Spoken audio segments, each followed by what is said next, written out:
going to get started in just a couple minutes here as the last few people check in and be ready to roll.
Good evening, everybody. Thank you all for coming out and welcome to our Pitch and Play event. For those of you that have been here 35 times before, I'll apologize for repeating myself. This is the culmination of our students' major projects. It's 8 weeks of pre-production and design work and 12 weeks of hard work and dedication to get the games to the point that they're at that you're going to see today. Basically tonight is going to consist of two key parts. The first part is what you're going to see happening up here on the stage, which is the actual presentations of the projects. And then when that's completed, we'll invite you guys to go upstairs and play the games, give them some feedback, talk to them about it, and maybe have a beverage or two. We'll have some snacks and refreshments upstairs as well. But most importantly, we want to thank all of you for coming out, because if you weren't coming out, this is a pretty boring event. So we appreciate that. We do ask for a little bit of work for you guys to do, which is these forms that we handed out to you when you came in. This is the feedback form. This is the forms that we provide our students unedited that gives them some idea of things that they could do to improve their game, to improve their presentations, to become better game designers. Honesty is appreciated as much as you will have a chance to talk to them while they're upstairs. Also, the written feedback is given to them right away so that they can take a look through that and again become better game designers. Tonight, ultimately, is all about the game, so I don't want to stand up here much longer and talk about the process. I think it's much better to hand it over to our MC. Our MC tonight is one of those unique characters that goes all the way back to GD02, our second graduating class. Has gone on, had himself a very interesting career in the game industry and is now influencing the future of game designers. Without further ado, Rick Davidson. Thank you, Dave. Interesting career. That's a way of saying, what the fuck's this guy been doing? Just goofing around, making games. Good times. Thank you, Dave. Very lovely. Oh, crap. Am I allowed to swear? I got muted. We did a little practice last night, and Steve, wonderful round of applause please for Steve up on the audio and the lights back there. Thank you, Steve. I told him I wouldn't do that, and I just went and did it. Steve muted me twice last night because I said inappropriate things. Zoe, who's our censor for the evening, was up the front. She's like, Steve, no, he can't say that.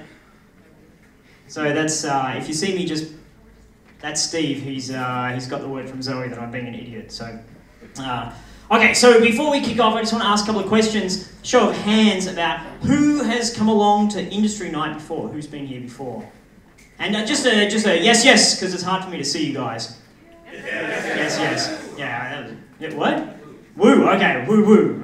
Okay. Great, so that's around about, for the people watching at home, wherever you are, up there somewhere, that's around about 70%. And who here's alumni of the game design program? Yeah, woo, what are we saying? Woohoo? Yeah, yeehaw? Just woo. Okay, that's like about nearly everyone. Great, awesome. And then just a who's here just for the free beer? Yeah. Okay, cool. Thank you, Rory, for my one laugh this evening. You're the man. Love you. You and Zoe. Greatest. So Dave didn't mention, but the students have a drink ticket. You've all been here before. You know, harass a student, get a drink ticket, find drink tickets from other people, get really drunk, get belligerent. Talk to Dave about politics. It's wonderful. That's how tonight's going to go. So for someone, for me, who have taught this particular group of individuals you're going to see tonight, I can assure you tonight, what you're not going to see is a group of wide-eyed, confused, hopeful students who one day maybe would like to work in the games industry. What you are going to see is a group of fresh game industry professionals who have spent a year putting blood, sweat and tears, and for some of them more sweat than others. If you've been upstairs, we could use a bit more ventilation, if you know what I mean. Anyway, alumni will know what I'm talking about there. But they put their everything into it so that you guys could reap those rewards. You can snap them up and have them on your team so they can give their everything to your team, to your company. They can help you create wonderful revenue-generating products, huge IPs so that you can make a whole bunch of money, so that Microsoft can come along and offer you $2.5 billion to acquire your organization so that you, every single person in this room, can go and buy more yachts and Ferraris and houses and small countries than you know what to do with. And that is the VFS guarantee that will happen. Dave, is that cool? That is the VFS. We like to see that maybe happen. That's the VFS. Okay, cool. You guys get what I'm saying. Wonderful. Results do matter, exactly. 2.5 billion results. Notch actually went to this program. It's very cool. Do you guys know that? Yeah, it's true. Okay.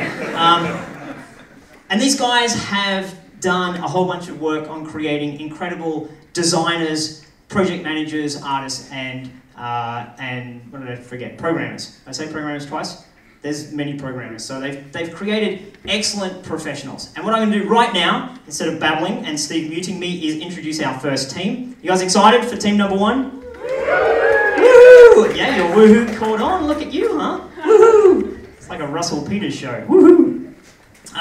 Okay, so these guys, these lovely, sexy, handsome men over the side that have just walked in, feel free to look at them, gaze at them. These guys took on the awesome might of the freshly minted Unreal 4 engine, and they discovered what it means to be bleeding edge. They discovered what it means to be working on a product, getting to alpha, and then have Epic push out a new version of the engine only to completely destroy everything they've been working on, so they had to go back to the drawing board and rebuild it all over again. They discovered that, and just like true industry professionals, they did what true industry professionals would do. They went down to the pub, they cried, and they bitched about publishers for a few hours. Which publishers, you ask? Every publisher, because that's what we do as professionals, right? We bitch about publishers. Anyway. Okay. Zoe told me that joke would be awesome. Not doing that one again. Okay, cool. So what I'd like to do is welcome to the stage Dwarven Petroleum.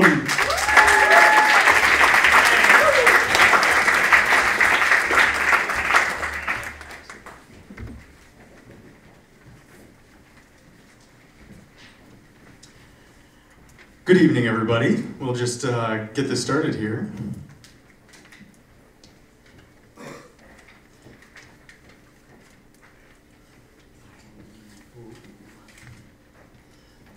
All right.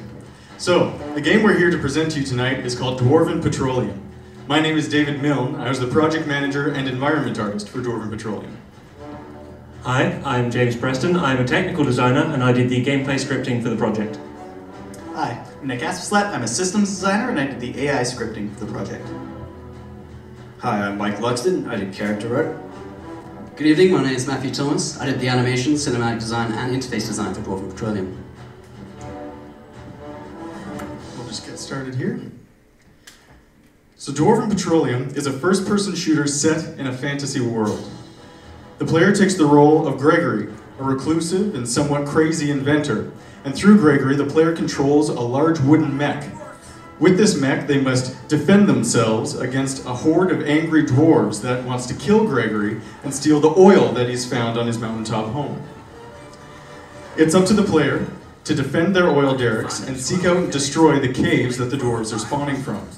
Once the player has destroyed all of the caves, they win the game. Like Rick said, we built Dwarven Petroleum using the new Unreal Engine 4. It was a challenge to use a new and relatively unsupported engine, but we felt that because we're a team of designers and artists, that Unreal 4's tool set would be a better fit for our genre of game and allow us to quickly design, implement, and iterate upon our mechanics. I'm gonna let James finish off this little squad here before we get in.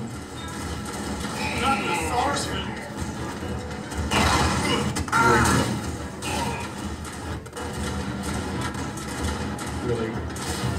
There you go, James. Alright, so the player's mech is equipped with two weapons. The primary weapon, which you can see on screen now, is the boltcaster.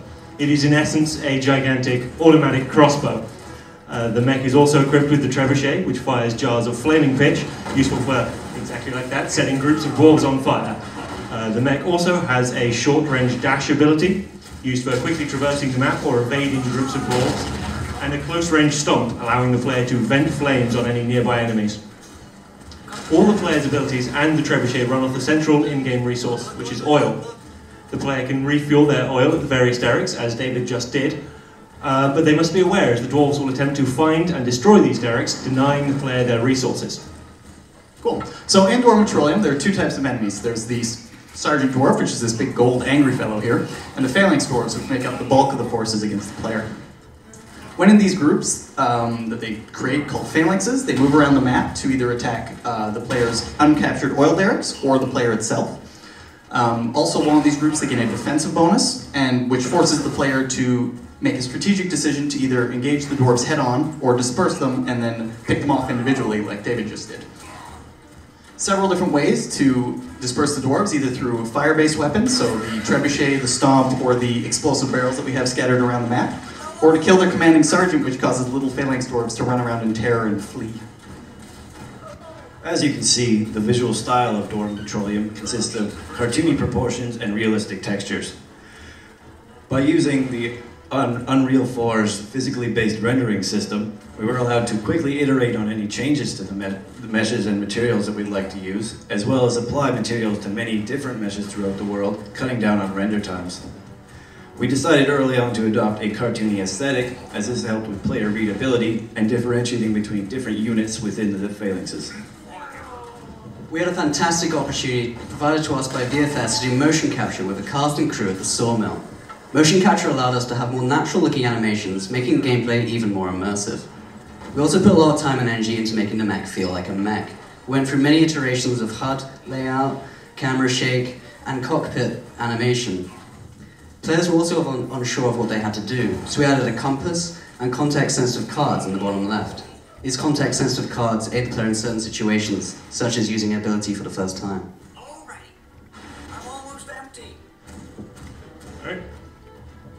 So So as you can see, we've destroyed a cave and caused the dwarves to retreat and regroup at a second cave in order to continue the fight against the player. But we'll allow you guys to continue that fight upstairs. Right now, we'd like to thank you for watching our presentation. This was Dwarven Petroleum.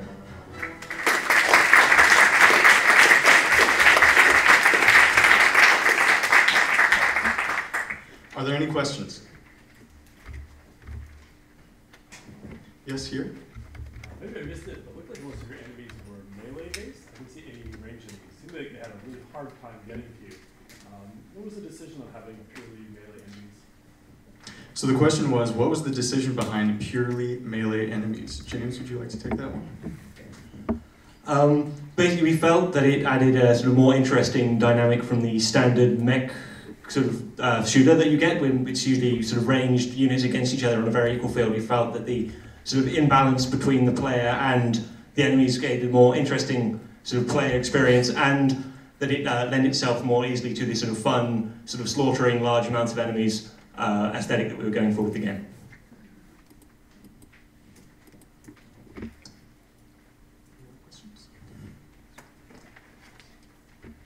Any other questions? We have time for a couple more. No, right here. Was there any classic enemies that you have a compass, but you can like mini map or like overlay map to let you know kind of which oil barrels are being attacked? Right. Did we ever think about adding a mini-map or some kind of other indication other than the compass to tell players where they need to go? Matthew, would you like to answer that? We had hoped to have a mini-map which flips down from the top of the screen, but we found that we didn't quite have enough time with the short amount of time that we have to develop the game here that we didn't do it. Okay, Frontier? What were the features of UE4 that attracted you over a more stable UE3? What were the features of UE4 that attracted us over a more stable Unreal 3? James, would you like to take that one again? Okay, I can field that one. The major feature was the upgrade from Kismet to Blueprint, which we found to be a much more stable and kind of user-friendly system. It's much faster to work in through all the context-sensitive features, and the kind of being able to split it up into multiple blueprints rather than a single Kismet graph made the system much more easy to use and faster. We'll also have one of the computers upstairs open an engine so that if anybody wants to kind of look around in the engine, they can do that as well. Did you have to learn Unreal 4 on your own, or how did you, did they teach? I don't think they teach it here. So did we have to learn Unreal 4 on our own? Yes, Okay. we did.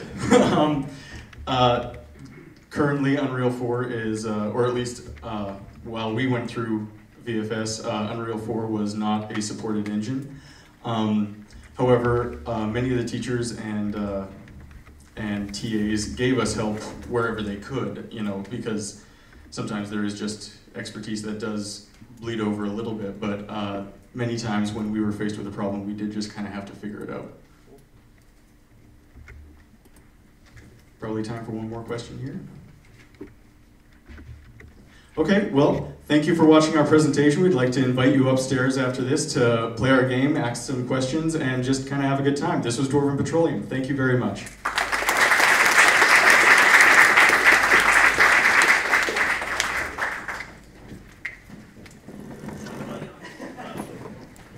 The game was crazy good fun, huh? Very excellent. Although I do have my suspicions about a team that harbours a number of Englishmen, as you can tell by the accents, making a game around about the time of the Scottish referendum that's about oppressing the greedy, dwarven, Scottish-sounding, oil-hungry thieves that are coming into our lands. I'm not quite sure if there was any sort of political statement. But as a short guy with Scottish heritage, I took offence to that entire game. Okay. Who we got next? Oh, we've got these wonderful-looking lads. How you guys doing? Good. Rick wasn't supposed to ask us a question there. Okay, cool. So, you know what? The next game you guys will see is all about cars and chaos. Cars and chaos. And I wrote down some notes yesterday when I was looking at the final build the guys had. I saw it as a friendship-destroying couch competition that rivals Mario Kart's blue shell of death moment, as well as come from behind mega kills. Compared to, you guys might be familiar with, say, a Diamond League LoL player using his level 10 Smurf account to smash some noobs. That is the feeling that I got out of this game. Has anyone ever played League of Legends? There's a lot of blank looks. Yeah, no, okay, cool. It's a cool game, you guys should check it out. It's doing pretty well at the moment, I understand. So with this group, I want you guys to get your semantic radar ready because you're about to fall in love with the word vehicular. It's a wonderful word. Please welcome Deathceleration.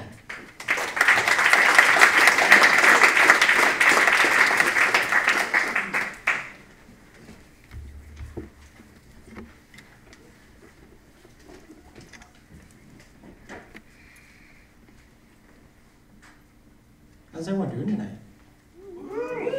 Yeah. Woo! All right, let's fire this up. So, Deathceleration is a 4-player vehicular combat game where players, yeah, I said vehicular.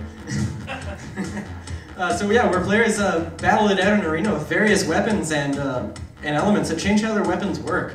The player with the most kills by the end of the match wins and gets all the bragging rights. I'm Jeremy Powell, and I'm the project manager, level designer, and programmer. I'm Alex Burkhart, and I'm the environmental artist. My name is James. I am a programmer. I'm Thompson. I'm a UI designer and programmer. Alright, so in Deathceleration there's 4 vehicles, and each have a distinct shape and color, so you can easily tell who to run away from and who to pursue. But there is no in-game difference between them. However, players can choose elemental power-ups and different weapons in the game. Prepare to fight. 3, 2, 1, fight! In Deathceleration, there are 3 weapons and 3 elements scattered throughout the arena that enhance and modify the weapon's effects. The 3 weapons in Deathceleration are rockets, which fire directly forward in a straight line. Rockets are a great all-rounder. They can be used at both long and short ranges. Bombs, which can be lobbed both forwards and backwards. Bombs are difficult to use with precision, but the ability to plant them behind you gives you an edge against pursuers. And finally the shotgun, which fires in a random spread in front of the player. Players will have to close the distance and keep the enemy directly in their sights to use the shotgun to its full potential. The 3 elements are Pyro, which fires multiple shots when charged, and causes burn damage over time. Pyro's multi-shot allows players to burn the maximum amount of enemies possible. Chill, which fires a single concentrated blast when charged, and slows your opponents down. Chill's slow allows players to set up the perfect one-hit kill. And finally Jolt, which fires a single homing projectile when charged, and causes your enemies to lose control of their steering. Jolt is a great opener, provided you can quickly finish off your opponent. In Deathceleration, skulls are an extremely important pickup, dropped by players when they are killed. And as we can see, this homing projectile is having a hard time.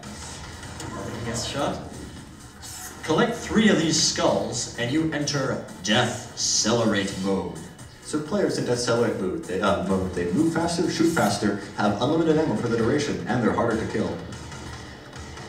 As for the physics of the game, we wanted to go for kind of an arcade style of driving. Originally we were going to have fairly simplistic driving, but as production went on we found that with the way the combat was working, it would be better to have some kind of stuff like drifting, high speeds, and sweet jumps. Now for the art style, we were inspired by action cartoons like G.I. Joe and the original Transformers cartoon. We decided to emulate this by focusing on the thick lines surrounding the environment, as well as the comical proportions on the vehicles. We also decided to focus more on a dramatic color contrast between the vehicle and the environment, as opposed to detailed texturing. And then for the level of the game, we wanted to have a lot of areas that help complement how the driving and the combat worked. So we have lots of open areas that are great for drifting around their high speeds, as well as the jolt and the pyro rocket, or jolt and pyro elements. And then tight corridors that would be good for getting away from pursuers, breaking line of sight on the jolt, as well as shooting off a quick chill shot before someone can go around that corner. So the HUD in Deathceleration is centered right below the player, so they don't have to look far while dodging incoming enemy fire and setting their own shots. Alright, so we're going to enter actually a 4-player mode now to show you the game to its full potential. I'm ready, ready. Dr. Antagon. Bubble-tastic! Prepare to fight! 3, 2, Alright, so they're getting ready to go now. Looks like a few people already chose the bombs, and we got one guy with shotgun. Let's see how they all fare. Alright, looks like the guy with the shotgun's already doing some damage. Oh, but he's already been taken out by those ice bombs. Let's see who can grab that skull. Blue tried to get the skull for him, but green grabbed the skull from him right as he died. And he's gonna, red got that skull and slayed green out there. Got 2 skulls now. He just needs 1 more to get Decelerate and see if he can get it, unless he's gonna get wrecked by those bombs. Alright, lots of explosions and stuff happening. No one's getting Decelerate yet. We got 15 more seconds left, and we got a tie for, we got green is in first now. He's doing pretty well with those bombs now. And now we got red in Decelerate mode. See if he can break that tie first. Got 5 more seconds to get 1 more kill there. Oh, he sneaks in that lead right as the game is ending. Alright, thank you for watching, and we invite you to go upstairs and play the full experience where we'll have a tournament upstairs with prizes. Thank you for watching. We'll open up the floor for some questions now.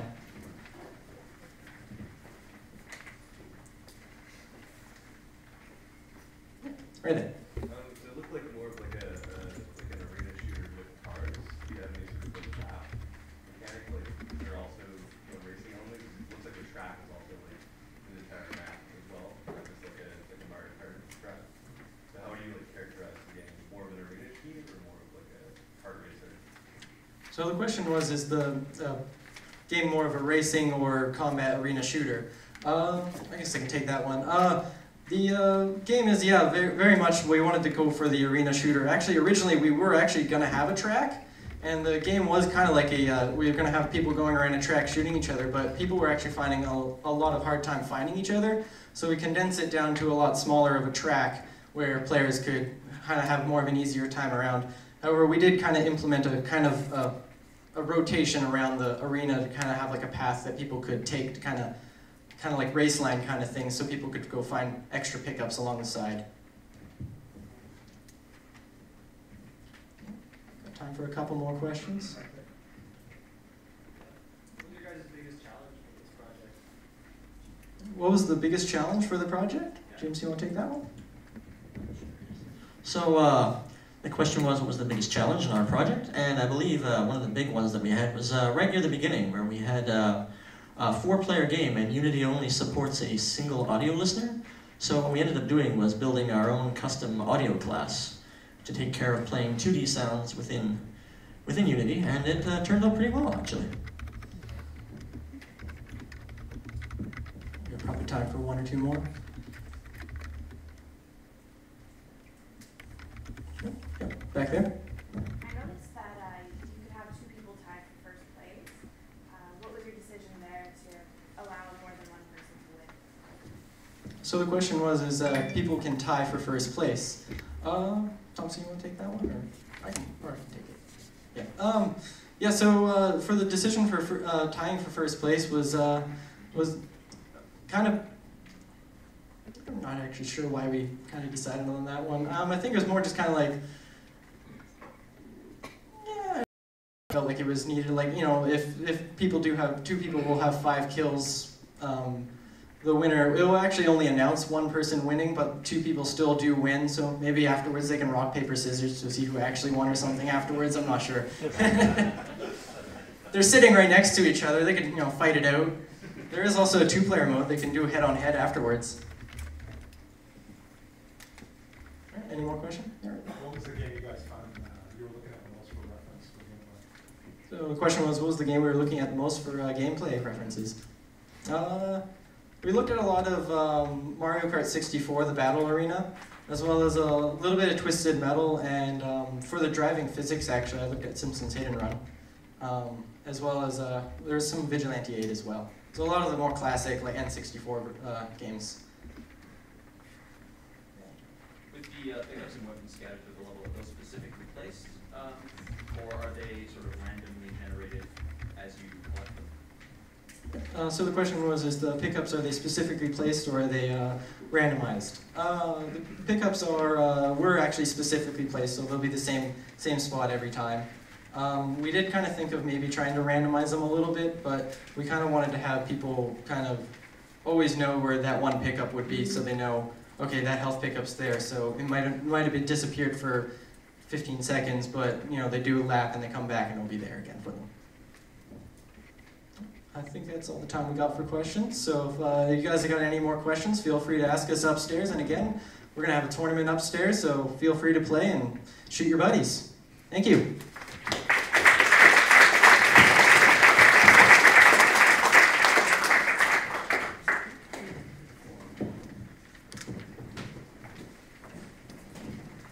Wonderful, thanks very much, guys. Excellent, the sort of game that friendships are won and lost over. I like that stuff.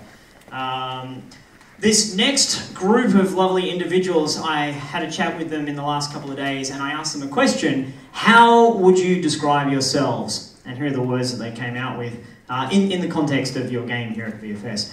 Handsome, exotic, insatiable appetite, genius, rugged, outdoorsy, studly.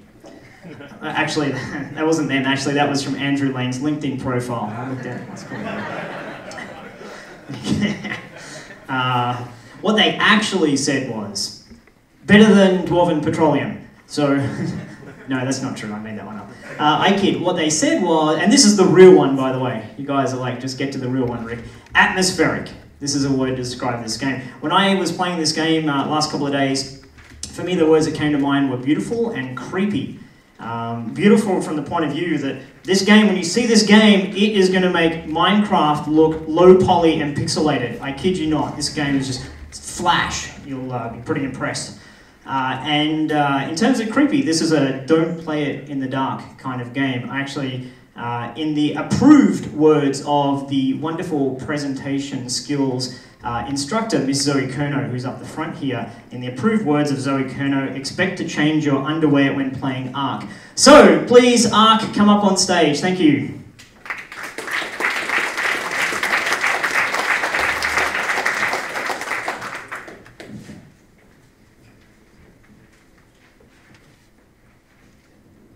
So Rick said, don't play the game in the dark, so that's what we're going to do right now.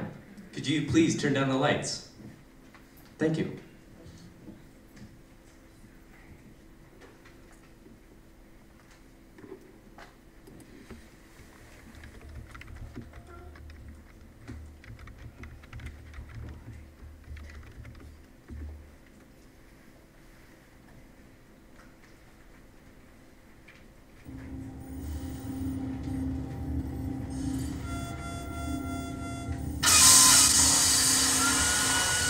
Congratulations. Due to unfortunate recent events, it is my honor to promote you, the next in line, to communication third office, first office captain. Congratulations, Captain.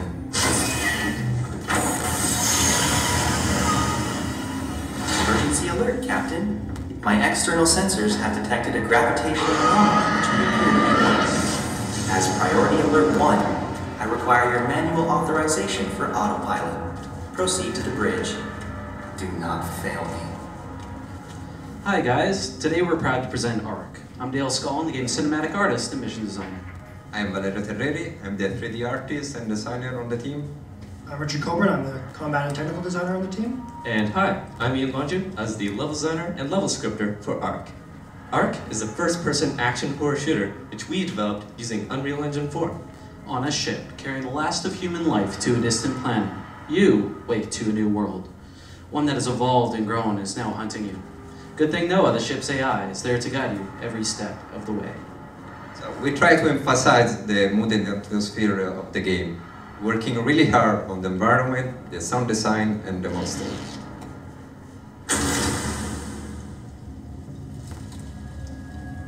So our first concept was a noisy and claustrophobic corridor like this. Then we went on with the idea that an industrial environment is creepier than a more traditional sci-fi one. Overgrowth has been done in a lot of games before, but we wanted to go for something different. So instead of jungle or forest, we opted for swamp, because we really felt it helped play to the horror aesthetic of the game. The design of the monster was challenging, because we really wanted something that wasn't seen before. At the end, we came out with this idea of an evolved creature, the result of a weird evolution. Excuse me, Captain. It seems I have not yet updated the clearance registries for port maintenance. Don't go anywhere. I'll be right back. Authorization renewed.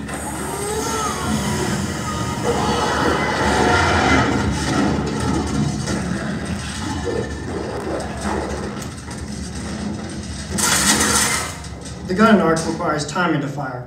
Each shot must be charged for a few seconds. However, if it's held down too long, the weapon overcharges. With a single button, the player can hold a charge and choose the right moment to fire.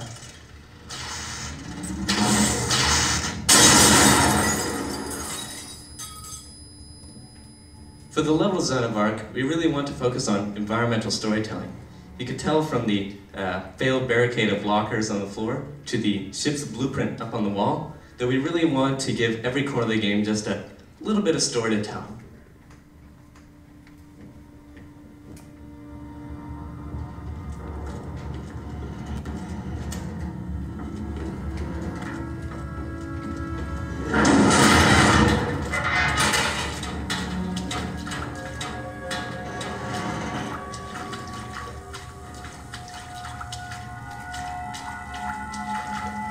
Welcome to Operations. I have lost communication with 73 of the previous captains inside. Please go direct. Yes. Projectors seem to have cut out. That's unfortunate. Here looks good.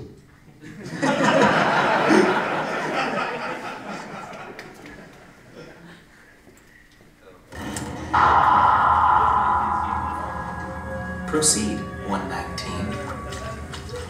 So, now that the player has a weapon, they can face the monster in combat. Combat is designed around a game of hunter and prey, with the monster engaging the player once they're in its sights.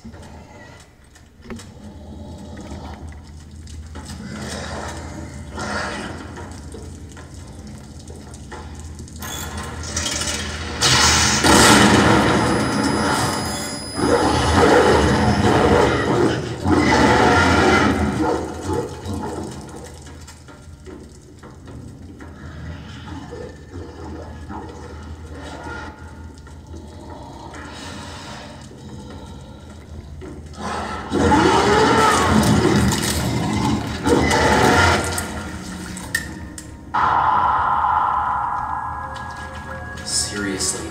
Proceed, 120. So we want the player to face the fear, waiting the right moment to kill the creature. For this reason, the design of the monster revolves around its weak point, that is the mouth.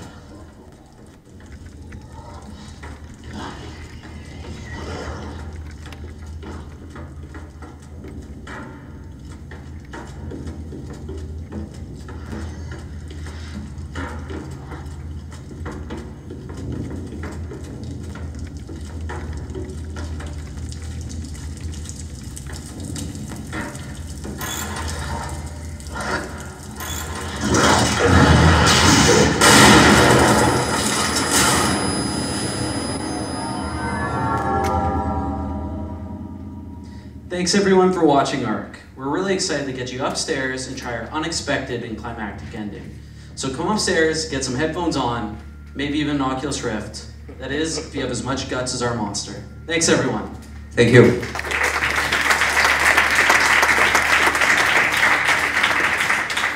We are now open for questions. Sure, Dave.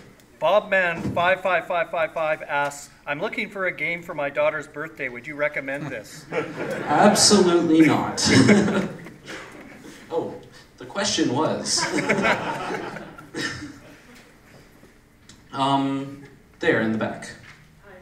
I was wondering if it's instant death if the player gets hit by the monster, and what considerations did you put into how much health the player has when they're fighting these monsters? I believe I can answer that one. The question was, what considerations did we put into the player's health and essentially the monster? Since the get-go, we didn't want to make a survival horror game or an action horror game. We wanted to blend both the genres. So we felt if we went in the route of Dead Space and made enemies continuously tougher and numerous in numbers, it kind of kills the fear. But if it's survival horror where you just run away, you don't have that awesome action. So we felt by fusing the two and making you face your fears And in a game of kill or be killed, hunter and prey, it would really play towards the intensity of the combat encounter. Yes, over there. Why'd you go with Unreal? Yes, the question was, why did we go with Unreal Engine 4? So we actually talked about this for quite a long time. We had quite a number of perhaps too loud debates. And we decided that it was for kind of a number of reasons. For one, we're kind of an aesthetically driven game, an aesthetically driven team, that we really want to utilize as many like great looking effects that we could have. Another reason was that the gameplay from the templates of Unreal 4 really fit our game quite well. The first-person shooter template gave us quite a bit to start with, and the game wasn't even as code-intensive as, say, something that like Deceleration that would need a lot of hard code, and most of the code that we could do, we managed to do in Blueprint. Yes, Dave once again. Yeah, Reisenheimer asks, are there any other enemy types? The question was, is there any other enemy types? The answer to that's pretty simple, and there's simply one enemy type. And the reason for that was it came down to we could spend time creating lots of enemies that weren't that unique or interesting or didn't have that much depth, or we could take one single encounter and really build upon that and iterate, because our development cycle in the end is just a few months. So we really felt playing towards this one combat encounter being a beat within the entire story, or I guess you could say arc, of the game.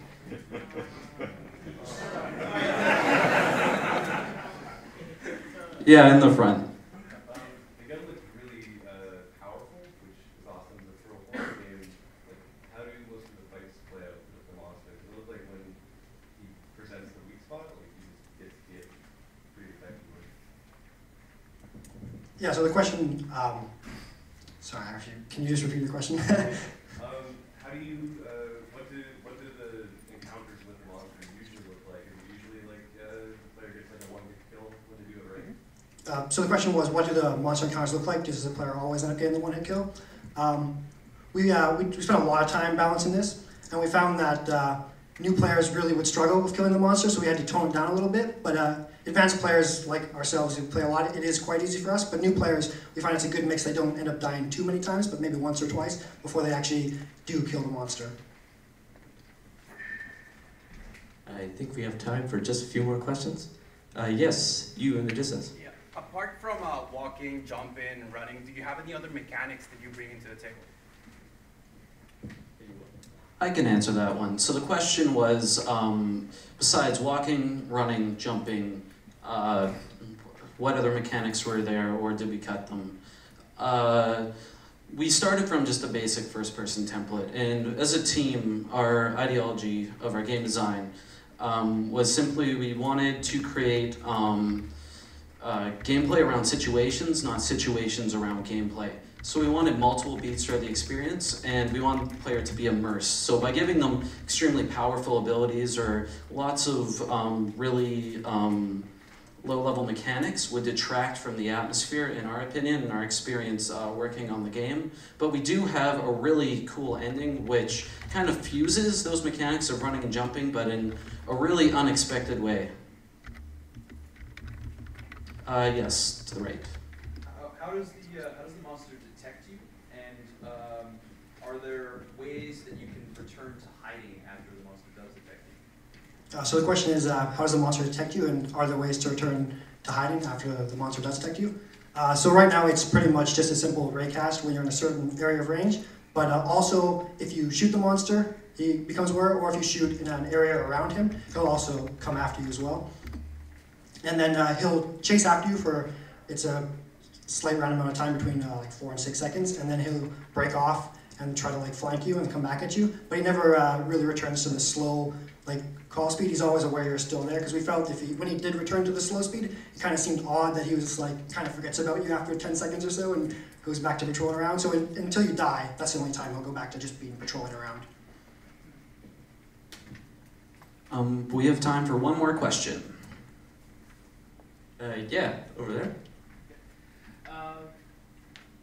One of the things I thought really awesome was when you start going down the hall, all of a sudden you hear the bang behind you and the door crashing and the monster coming at you. And there were other parts along the way where it seemed like, how did you plan where those moments were where the monster would just come at you, or was that planned, or was that just you get that spot piece patrolling and that was how he showed up? I can probably answer that one. The question was, I believe, is how do we deal with the pacing of the monster encounters throughout the game? From the get-go, we wanted to have multiple beats throughout the story. And even though they're scripted, we wanted them to add towards the overall ending and structure of the game. So we started with things like exploration, worked to eluding that the monster was there, and eventually went to a lot of survival horror like scripted sequences. And then when the player is able to face their fear, we really wanted to throw them in the deep end. Like, this is no longer on rails, you need to fight this thing. So that's kind of how we thought about the pacing. And then leading into our more, I guess you could say, Uncharted-y type ending with a big set piece. All right. Thank you very much, you guys. Thank you.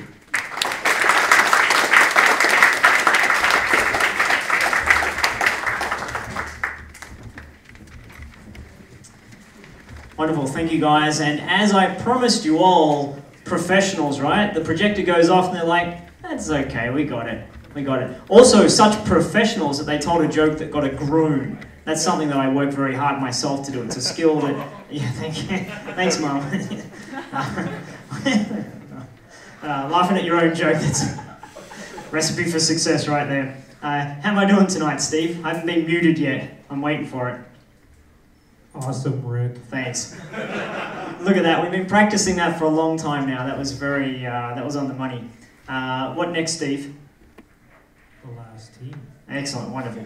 Thank you. So, the last team we're going to have for you guys tonight is good, old-fashioned, smash your friend in the face and grab his ball kind of fun. And Steve was, you know, in the game, you'll understand when you see the game. These guys, I think, have made a really clever blend of genres in what they've gone for in their game. They've mushed up a couple of things, and I think it works really well. Very exciting. For people who are into action games, the previous game we saw is very narrative, very cinematic. This game is on the other end of the spectrum, I believe. It's very action and gameplay and just picking up the controller and going for it. So, this next game has been best described as a game about China made by 3 white guys. Wushu Warriors.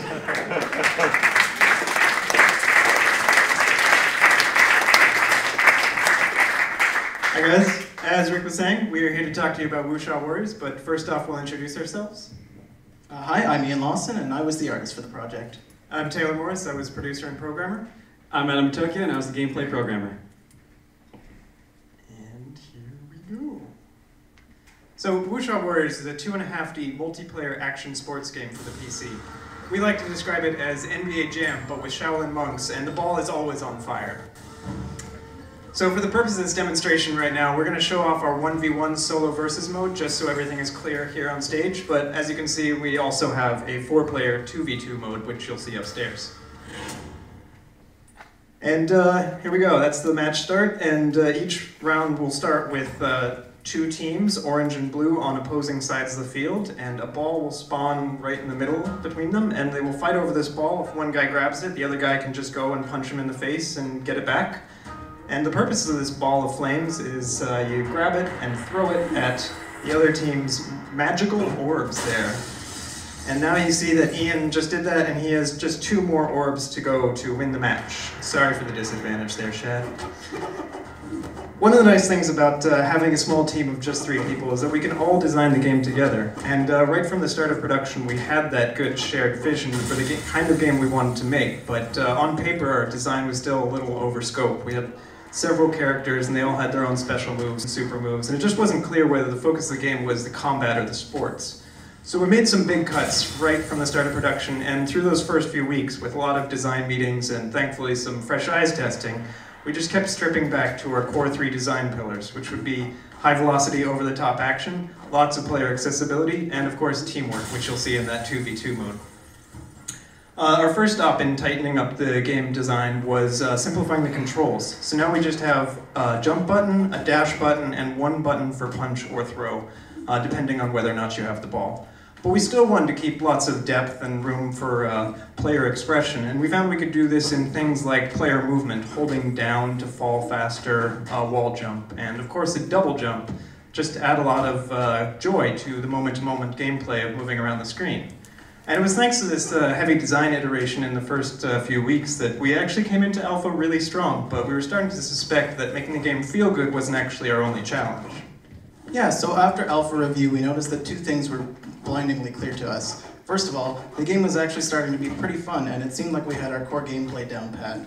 And the second thing was that we really needed to add in a lot of player feedback because, frankly, people were just getting left behind in how fast things were moving. So the first thing we did, other than focusing the camera a little bit more on the action, was add some new particle effects in to all of the significant actions of the game.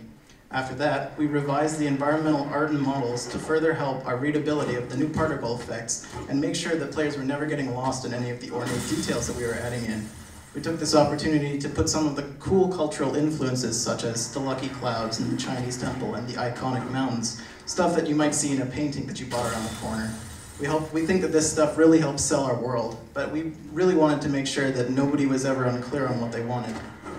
During the project, we really strived to make a game that was aesthetically pleasing, but still visually clear for 4 people to be doing a bunch of stuff on the screen at once. Now I'm going to throw it over to Bat just to talk about how we achieved our tight controls and speed. Thanks, Pat. Ian. Wow. Right, so as Taylor was saying earlier, we initially wanted to start out with making a classic action sports kind of feel title, but we wanted to incorporate some more modern feeling platforming controls, like you'd see in Smash Brothers or something. So our first step towards doing this was to make our own custom physics system because we were going to need control over all the little tiny intricacies, such as fast fall, regular falling variables, hit force, all that good stuff. And that actually turned out better than we thought it would. That went pretty well the first time through.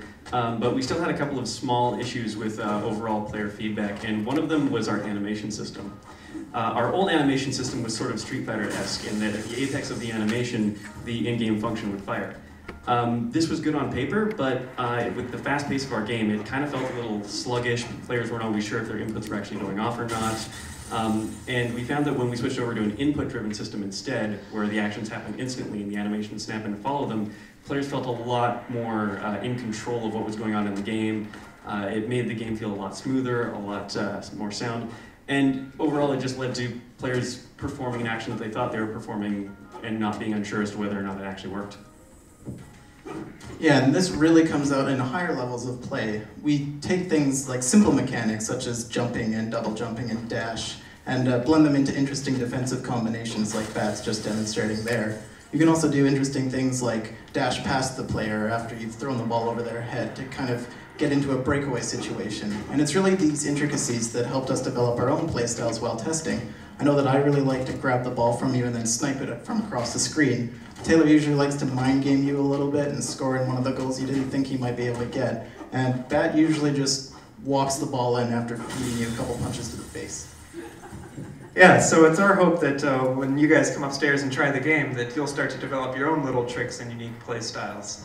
And as a reminder, we will have both the 4-player and the 2-player versions of the game on separate stations. And yeah, we just can't wait for you guys to check it out. Thank you.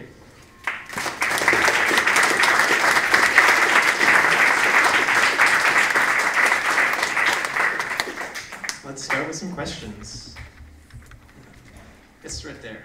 It seems like you can run around with the ball pretty much infinitely. What was the decision behind allowing you to do that rather than having people picking up and dropping the ball or kicking it? Sure. The question's about what happens when you pick up the ball and how we keep the player with the ball a little vulnerable, I think. And yeah, Bat, would you like to take that one? Sure. So there's a couple of ways in which we accomplish this. The first one was that whenever a player is holding the ball, they're a little bit slower than all other players on the stage. This allows other players to catch up and punch them in the face to get it back. A couple of other things that we did was we made it so that you cannot dash while holding the ball, limiting their movement even further, also removing a triple jump or a dash jump. And the third thing that we did is that they're not actually allowed to have any offensive options. They can't punch with the ball, they can only throw it. However, players that practice this maneuver can try and hit an enemy player with the ball in the face, stunning them, and then picking it back up again. Yeah. And looks like we've got a question from the internet. Yeah. Nick A asks, so why did you guys use Unreal 4? The question was from a guy on another team who might have, I don't know.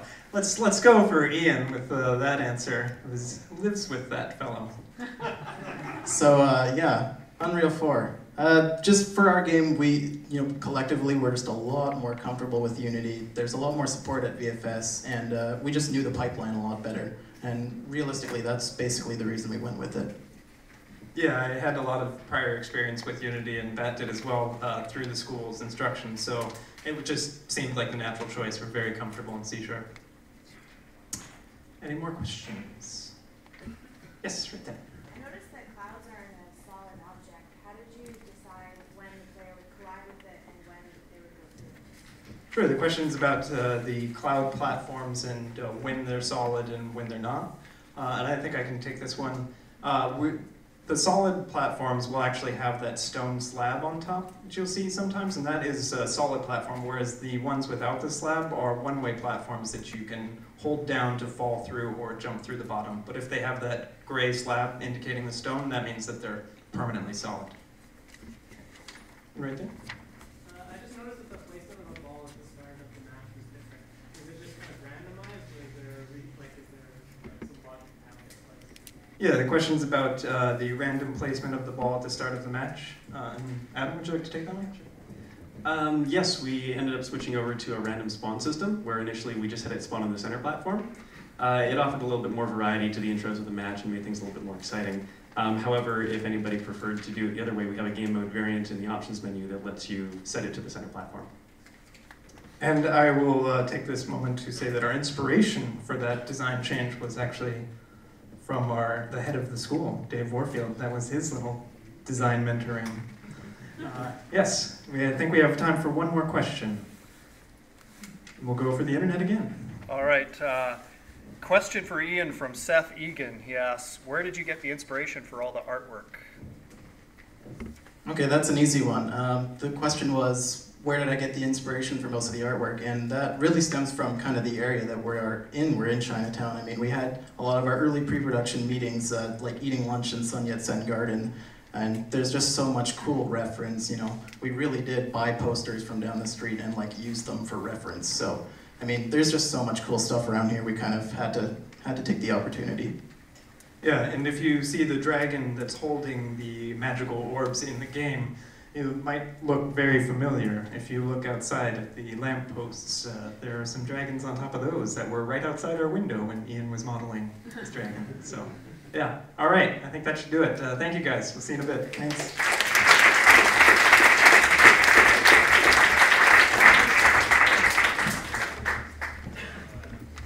See what I'm talking about? Absolute pros. What's more pro than giving a shout out and credit to the head of the program? Super pro in my books.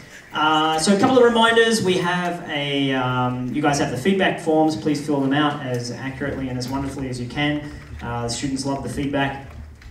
We have a solo team upstairs, a talented artist. I'd love for you guys to check out his work. He's super excellent and super awesome.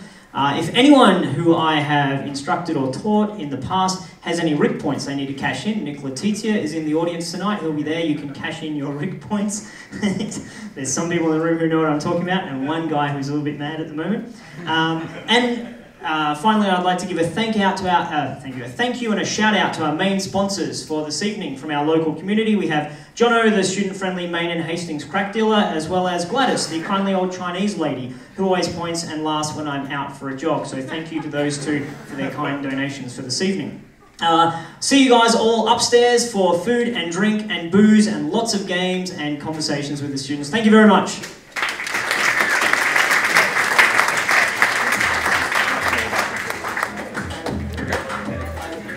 Which one was which are the best students out of